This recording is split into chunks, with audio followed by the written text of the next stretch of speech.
नमस्कार. आज आपण एका गुंतवणुकीच्या पद्धतीबद्दल बोलणार आहोत, जी ऐकायला खूप सोपी आहे. पण तिने सातत्याने बाजाराला मागे टाकलंय असं म्हटलं जातं. हो, आणि गंमत म्हणजे ती इतकी सरळ आहे की कोणीही समजू शकेल. बरोबर. पण ती वापरायला जी शिस्त लागते ना, ती मात्र अनेकांकडे नसते. आपण आज जी माहिती बघणार आहोत, ती येते जोएल ग्रीनब्लॅट यांच्या the little book that still beats the market या फेमस पुस्तकातून. ग्रीनब्लॅट. मोठं नाव आहे हे वॉल स्ट्रीटमध्ये. अगदी. हे गुंतवणूकदार तर आहेतच, पण यशस्वी हेज फंड मॅनेजर आणि कोलंबिया बिझनेस स्कूलचे प्राध्यापक सुद्धा. आणि त्यांनीही मॅजिक फॉर्म्युला नावाची पद्धत म्हणजे त्यांच्या मुलांसाठी तयार केली होती. हो, जेणेकरून म्हणजे मुलांना आर्थिकदृष्ट्या सुरक्षित वाटेल पुढे जाऊन. तर मग आजच्या आपल्या या चर्चेचा उद्देश काय? आपण समजून घेऊ की गुंतवणूकदार नक्की काय चुका करतात. हो, आणि मग हा मॅजिक फॉर्म्युला चांगल्या आणि स्वस्त कंपन्या कशा शोधतो. त्याची प्रक्रिया काय आहे आणि सगळ्यात महत्त्वाचं, ही पद्धत यशस्वी होण्यासाठी काय लागतं, कोणती शिस्त, कोणता दृष्टिकोन. अगदी. चला तर मग सुरुवात करूया. आणि सुरुवात करताना हे महत्त्वाचं आहे की गुंतवणुकीतलं मोठं आव्हान हे आकडे नाहीयेत किंवा कंपन्या नाहीयेत. तर मग काय? अनेकदा आपण स्वतः असतो. आपल्या भावना. अच्छा. हो, त्या कशा आपल्याला चुकीच्या निर्णयांकडे नेतात आणि ही पद्धत त्याला कसं टाळते हे बघणं इंटरेस्टिंग ठरेल. बरोबर बोललात. ग्रीनब्लॅट पण हेच म्हणतात, गुंतवणूकदारांचा सर्वात मोठा शत्रू ते स्वतःच. आपण माणसं खूप भावनिक असतो ना. जेव्हा शेअर बाजार एकदम तेजीत असतो हो. तेव्हा आपल्याला लोभ सुटतो. वाटतं की अरे, ही तेजी आता कायमच राहणार. अगदी. फोमो म्हणतात ना त्याला, फिअर ऑफ मिसिंग आउट. हो, आणि मग आपण महागडे शेअर्स घेतो, अगदी मार्केट टॉपला असताना. आणि मग उलटं होतं. जेव्हा बाजार पडतो तेव्हा भीती वाटते. हो, वाटतं अरे देवा, सगळं संपलं आता, अजून नुकसान व्हायच्यात विकून टाकू. आणि मग आपण विकतो, कधी अगदी कमी किमतीत. म्हणजे जे करायला हवं त्याच्या अगदी विरुद्ध. स्वस्तात घेण्याऐवजी महाग घेतो आणि महाग विकण्याऐवजी स्वस्तात विकतो. बरोबर. यासाठी ग्रीनब्लॅटनी ते मिस्टर मार्केटचं उदाहरण दिलंय. खूपच मजेदार आहे ते. हो, बेंजामिन ग्रॅहमची ती कल्पना आहे मुळात, पण ग्रीनब्लॅटनी ती छान वापरलीय. हो ना. म्हणजे समजा मिस्टर मार्केट तुमचा बिझनेस पार्टनर आहे. तो रोज येतो तुमच्याकडे आणि रोज एक नवीन ऑफर देतो. कधी तो इतका उत्साहात असतो की तुमच्याकडचे शेअर्स अवास्तव किमतीला मागतो. आणि कधी इतका घाबरलेला असतो की स्वतःकडचे शेअर्स कवडीमोल भावात विकायला तयार असतो. अगदी. लहरी येतो एकदम. आणि इथेच तर खरी परीक्षा आहे गुंतवणूकदाराची. कशी? म्हणजे जो हुशार गुंतवणूकदार असतो ना, तो मिस्टर मार्केटच्या या मूड स्विंग्सकडे लक्षच देत नाही. अच्छा. तो त्याच्या भावनांमध्ये वाहत नाही. तो फक्त तेव्हाच खरेदी करतो जेव्हा मिस्टर मार्केट घाबरलेला असतो.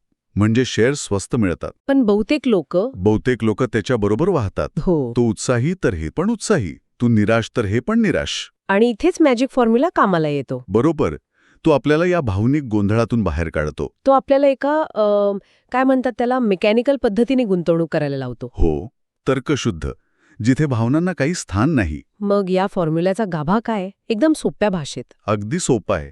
चांगल्या कंपन्या शोधा आणि त्या स्वस्त किमतीत खरेदी करा. बस. एवढंच. हे तर ऐकायला खूपच सोपं वाटतंय. आहेच सोपं, पण यातच सगळं रहस्य आहे.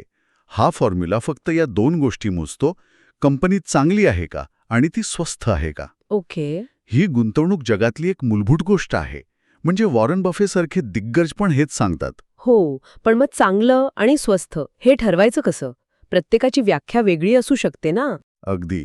आणि म्हणूनच मॅजिक फॉर्म्युला आपल्याला दोन स्पष्ट मोजता येण्याजोगे मापदंड देतो. यात अंदाजपंचे काही नाही. चला तर मग पहिला भाग बघूया, चांगली कंपनी कशी ओळखायची. यासाठी ग्रीनब्लॅट वापरतात return on capital, ROC. Return on capital हे नाव थोडं जड वाटू शकतं. हो, पण संकल्पना खूप सोपी आहे. समजा तुम्हाला गम्बॉल मशीनचा व्यवसाय सुरू करायचा आहे. ओके. तुम्ही 100 रुपये गुंतवले, एक मशीन घेतलं आणि पहिल्या वर्षी तुम्हाला 50 रुपये नफा झाला. वा, 100 रुपयांवर 50 रुपये. म्हणजे तुमच्या गुंतवणुकीवर 50% परतावा मिळाला. हा तर खूपच चांगला व्यवसाय झाला, नाही का? जबरदस्त. आता समजा तुमच्या मित्राने एक बेकरी सुरू केली, मोठी. त्याने दुकान, मशिनरी वगैरेवर 1 लाख रुपये खर्च केले आणि वर्षाखेरीस त्यालाही 50 रुपयेच नफा झाला. काय सांगताय? 1 लाखावर फक्त 50 रुपये? हो. आता सांगा, कोणाचा व्यवसाय चांगला? अर्थातच गम्बॉल मशीनचा. दोन्हीने नफा सेम कमवला, पण गम्बॉल मशीनने तो फक्त 100 रुपयांच्या भांडवलावर कमवला. एक्झॅक्टली. बेकरीसाठी तर 1,00,000 लागले. म्हणजे गंबॉल मशीन भांडवलाचा वापर जास्त प्रभावीपणे करतंय. बरोबर. रिटर्न ऑन कॅपिटल हेच मोजतं. कंपनी तिच्या व्यवसायात गुंतवलेल्या पैशांवर किती नफा कमवते. ज्या कंपन्या कमी भांडवल वापरून जास्त नफा कमावतात, म्हणजे आपल्या गंबॉल मशीनसारख्या, त्यांचा आरओसी जास्त असतो. अशा कंपन्यांना ग्रीनब्लॅट चांगल्या कंपन्या मानतो. हो, त्या भांडवलाचा प्रभावी वापर करत असतात. कदाचित त्यांचे ब्रँड्स चांगले असतील किंवा कार्यपद्धती उत्तम असेल. आणि ही कार्यक्षमता महत्वाची आहे. ती दाखवते की कंपनी आपल्या मालमत्तेचा किती चांगला उपयोग करतेय. जास्त आरओसी म्हणजे कंपनीकडे काहीतरी स्पर्धात्मक फायदा असण्याची शक्यता आहे. अच्छा, ज्यामुळे ती इतरांपेक्षा जास्त नफा कमवते. बरोबर.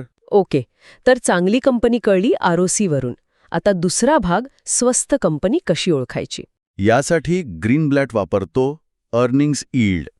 EY, earnings yield. हे पण सोपं आहे का? हो आहे. पुन्हा तेच गंबॉल मशीनचं उदाहरण घेऊ. ओके. ती वर्षाला 50 रुपये नफा कमवते. बरोबर. हो. हो. समजा ती पूर्ण कंपनी आज तुम्हाला 250 रुपयानं विकायला काढली, तर तुमचा परतावा म्हणजे यील्ड किती असेल. तुम्ही 250 रुपये देऊन वर्षाला 50 रुपये कमवणार. म्हणजे 50 भागिले 250. हो, हे झालं 20%. अगदी 20% यील्ड. आता याची तुलना तुम्ही बँकेच्या एवढीशी करा. तिथे किती मिळतं? 5-7%. हो, हल्ली तेवढंच आहे. मग 20% यील्ड खूपच आकर्षक आहे, नाही का? नक्कीच. म्हणजे या किमतीला ती कंपनी स्वस्त म्हणायची. बरोबर. पण समजा तीच कंपनी नफा पण तेवढाच 50 रुपये, पण किंमत 1000 रुपये मागितली तर? मग तुमची यील्ड किती झाली? 50 भागले 1000. म्हणजे फक्त 5%. आता ही गुंतवणूक तितकी खास वाटत नाहीये, है ना? नाही, अजिबात नाही. कंपनी अजूनही चांगली आहे, तिचा आरओसी जास्त आहे, पण ती आता स्वस्थ राहिलेली नाहीये. अगदी. अर्निंग्ज हेच काम शेअर बाजारातल्या कंपन्यांसाठी करतं. ते कंपनीच्या प्रति शेअर नफ्याची तुलना तिच्या शेअरच्या किमतीशी करतं.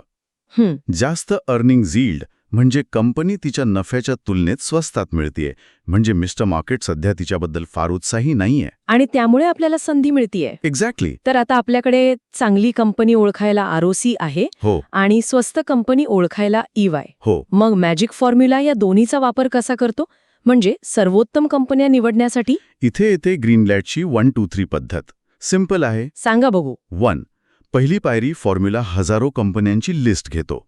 काही विशिष्ट कंपन्या वगळतो, जसं की बँक्स, वित्तीय संस्था. अच्छा, कारण त्यांचे हिशोब वेगळे असतात म्हणून? हो.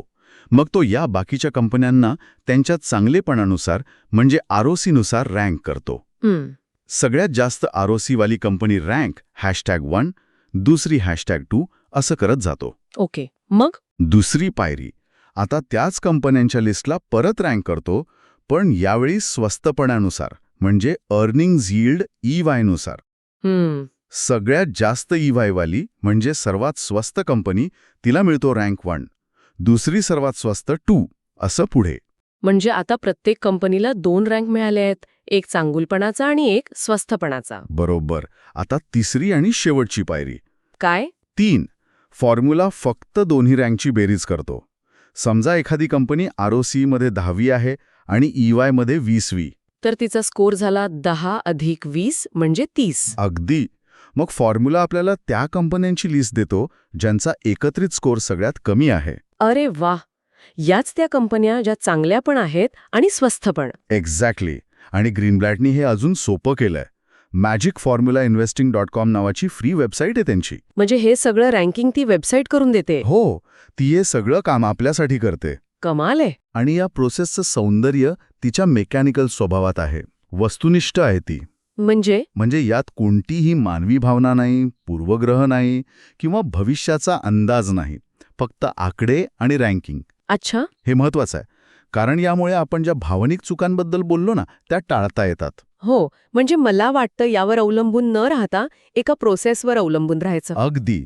एका सिद्ध झालेल्या प्रोसेसवर. पण ही वेबसाईट वापरताना काही गोष्टी लक्षात ठेवायच्या आहेत का?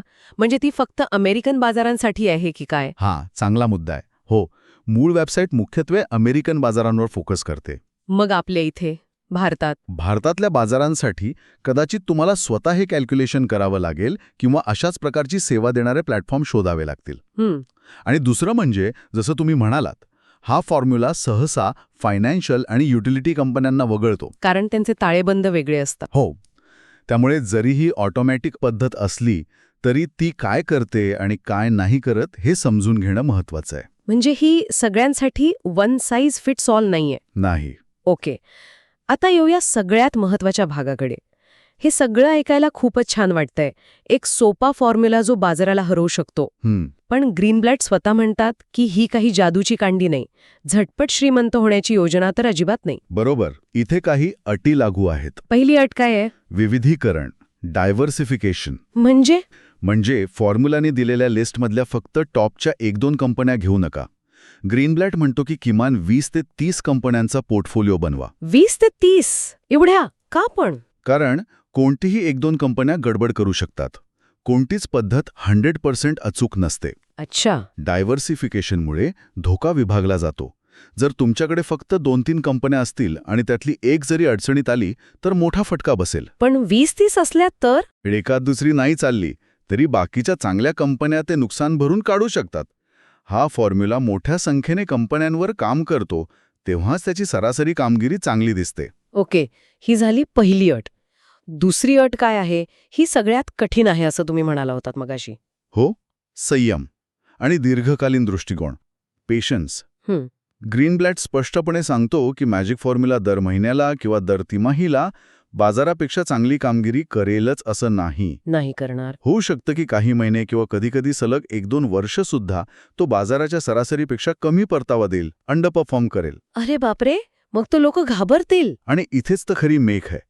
इथेच बहुतेक लोक गडबड करतात. कशी? जेव्हा पद्धत काही काळ चांगली चालत नाही तेव्हा लोकांचा विश्वास उडतो. त्यांना वाटतं फॉर्म्युला फेल गेला. ते घाबरतात, निराश होतात आणि पैसे काढून घेतात. आणि नेमकं तेव्हाच फॉर्म्युला परत चांगली कामगिरी करायला सुरुवात करणार असतो. काय सांगता? हो.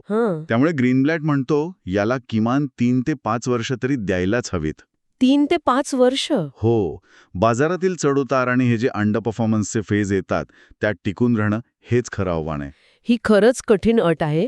तिसरी अट काय आहे? तिसरी अट आहे नियमित फेरबदल, रिबॅलन्सिंग. म्हणजे काय करायचं? प्लॅन असा आहे की तुम्ही मॅजिक फॉर्म्युलाने निवडलेले शेअर्स साधारण 1 वर्षासाठी ठेवायचे. ओके. वर्षभर? हो.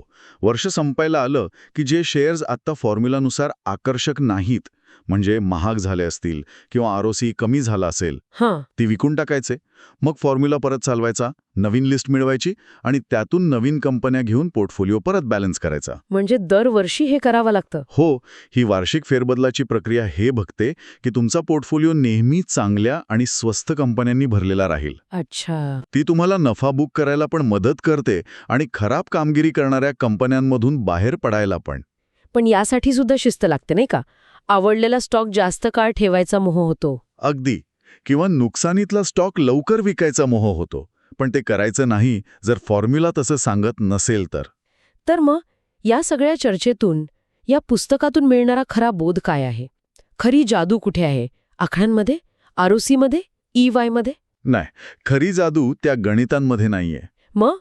खरी जादू आहे त्या शिस्तबद्ध, भावनाशून्य प्रक्रियेमध्ये. ही प्रक्रिया तुम्हाला ते करायला भाग पाडते जे गुंतवणुकीत यशस्वी होण्यासाठी गरजेचं आहे. चांगल्या कंपन्या शोधा, त्या स्वस्त असताना घ्या, विविधता राखा आणि महत्त्वाचं म्हणजे दीर्घकाळ टिकून राहा. म्हणजे ही पद्धत आपल्या स्वतःच्या वाईट प्रवृत्तींपासून वाचवते, भीती आणि लोभ. अगदी. हेच ते घटक आहेत जे बहुतेक गुंतवणूकदारांना मार्गावरून भरकवतात. ही पद्धत म्हणजे त्यापासून बचावासाठी एक कवच आहे. जे ही पद्धत आकडेवारीवर चालत असल्याने ती आपल्याला बाजारातल्या गोंधळाकडे, रोजच्या बातम्यांकडे दुर्लक्ष करायला शिकवते. हो. एका शांत, तर्कशुद्ध मार्गावर चालवते. आणि ती विचारसरणी महत्वाची आहे. नक्कीच. बाजारात तर नेहमीच काहीतरी घडत असतं. कधी राजकीय अस्थिरता, कधी आर्थिक मंदीची भीती.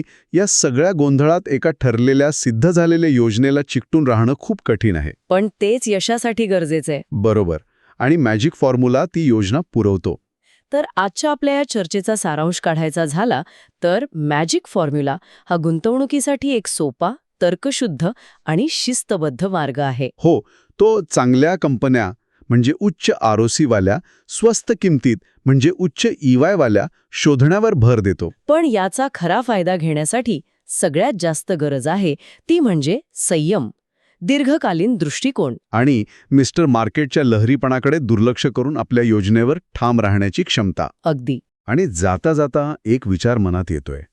आपण गुंतवणुकीतल्या भावनिक चुका टाळण्यासाठी या मेकॅनिकल पद्धतीबद्दल बोललो. पण हाच दृष्टिकोन म्हणजे भावनांना बाजूला ठेवून एका ठरलेल्या तर्कशुद्ध प्रोसेसनुसार निर्णय घेणं, हे आयुष्यातल्या इतर गुंतागुंतीच्या समस्या सोडवण्यासाठी पण उपयोगी ठरू शकेल का? इंटरेस्टिंग विचार आहे. म्हणजे जिथे खूप घटक आहेत, अनिश्चितता आहे आणि आपल्या भावना आपल्याला चुकीच्या दिशेने नेऊ शकतात, तिथे अशी पद्धतशीर विचारसरणी जास्त प्रभावी ठरू शकेल का? हा खरंच विचार करण्यासारखा मुद्दा आहे. आजच्या या सखोल चर्चेत सहभागी झाल्याबद्दल धन्यवाद. धन्यवाद. आणि श्रोत्यांसाठी लक्षात ठेवा, कधीकधी सर्वात शक्तिशाली कल्पना या सर्वात सोप्या असतात. फक्त त्या अंमलात आणायला शिस्त लागते.